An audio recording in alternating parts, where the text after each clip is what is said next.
भाजपा प्रदेश के मीडिया प्रभारी करण नंदा ने कहा कि सुबह से ही मुख्यमंत्री के कैबिनेट रैंक मित्र मीडिया सलाहकार की एक वीडियो सोशल मीडिया पर जमकर वायरल हो रही है और उन शब्दों का उन्होंने दुर्भाग्यपूर्ण बताया है और उनका इस्तेमाल करने पर उन्होंने कहा है कि यदि लोकतंत्र के चौथे स्तंभ का इस तरह का अपमान किया जाएगा तो वाकई निंदनीय है। इस वीडियो में साफ दिख ये भी रहा है कि जिस प्रकार से एक मीडिया कर्मी जनता की आवाज कांग्रेस के कैबिनेट रैंक मित्र तक पहुंचाने का काम कर रही है, उसके साथ कांग्रेस के नेता ने जिस प्रकार का व्यवहार किया है वह वाकई दुर्भाग्यपूर्ण है।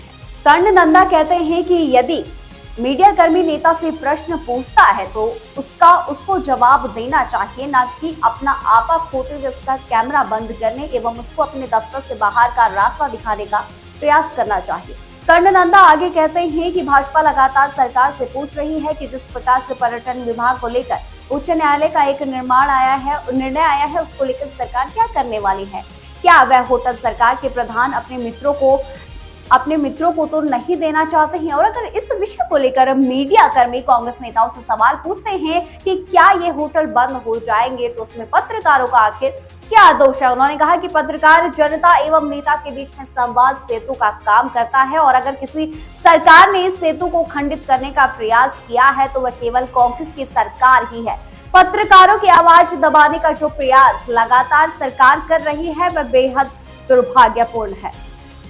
कांग्रेस सरकार के एक मित्र जिनके पास कैबिनेट रैंक है, उनका एक स्नाइपेड शॉट वीडियो वायरल हो रहा है और उसमें साफ दिखाई दे रहा है कि किस प्रकार से सरकार की छटपटाहट उनके कैबिनेट मित्र तक भी पहुंच गई है।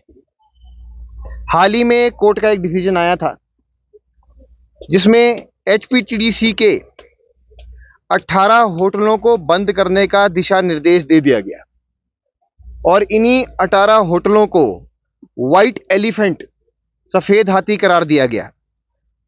अब मीडिया जगत के लोगों में जनता की आवाज को पूछने का भी प्रतिबंध लग रहा है इस कांग्रेस सरकार में। आप देखिए कि किस प्रकार से एक मीडिया कर्मी के साथ मुख्यमंत्री के मीडिया प्रधान सलाहकार जिनके पास कैबिनेट रैंक भी है वो उनके साथ किस प्रकार से व्यवहार कर रहे हैं, उनको अपने कमरे से बाहर धकेलने का प्रयास कर रहे हैं, किस प्रकार से मीडिया की आवाज को दबाने का प्रयास हो रहा है। लगातार एक ही प्रश्न वो मीडिया कर्मी पूछ रहा है कि क्या ये होटल बंद होंगे, क्योंकि एचपीटीडीसी में जो याचिका लगी है उसकी सुनवाई 3 तारीख को है। तो क्या ये प्रश्न गलत है? मैं जनता की आवाज बनकर पूछ रहा हूं मीडिया सलाहकार जी, क्या ये प्रश्न गलत है? ये प्रश्न सही है, क्योंकि होटल बंद हो जाएंगे तो वहां के कर्मी कहां जाएंगे, वो अपनी सैलरी के बारे में चिंतित होंगे। पर आपने क्या किया, आपने उनको बोला अरे ये कैमरा बंद कीजिए, ये माइक बंद कीजिए, ये कोई व्यवहार है? आप यहां से कमरे से बाहर निकल जाइए। आप इतना ज्यादा जो है उत्तेजित हो गए कि आप अपना आपा ही खो बैठे और आपको लगता है कि मुख्यमंत्री कार्यालय की आप आवाज हैं, कि मुख्यमंत्री ने आपको स्वीकृत कर रखा है कि पार्टी अफेयर्स और सरकार के अफेयर्स के ऊपर आप बोलेंगे। ये आपका व्यवहार है।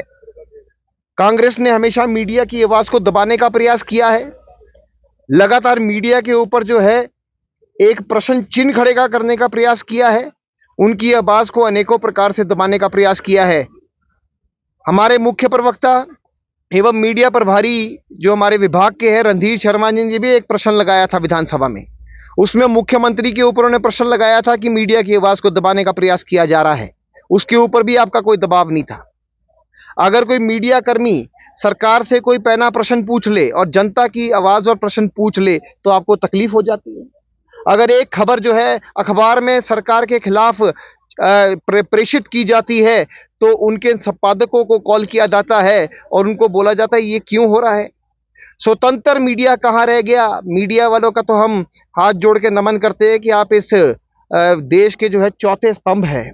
अगर आप ना होते तो जनता की आवाज ना नेताओं तक पहुंचती और ना नेताओं का संवाद जनता से हो पाता, नेताओं को घर घर जाना पड़ता। हम आप सबका जो है वो धन्यवाद करते हैं कि अपना काम बहुत अच्छे से करते हैं। और पहले प्रश्न तो किसी भी पार्टी को आ सकते हैं, चाहे वो कांग्रेस हो, बीजेपी हो, सीपीआईएम हो या किसी और प्रकार का दल हो, तो उसको रोका नहीं जाना चाहता। प्रश्न का जवाब सबको देना चाहिए।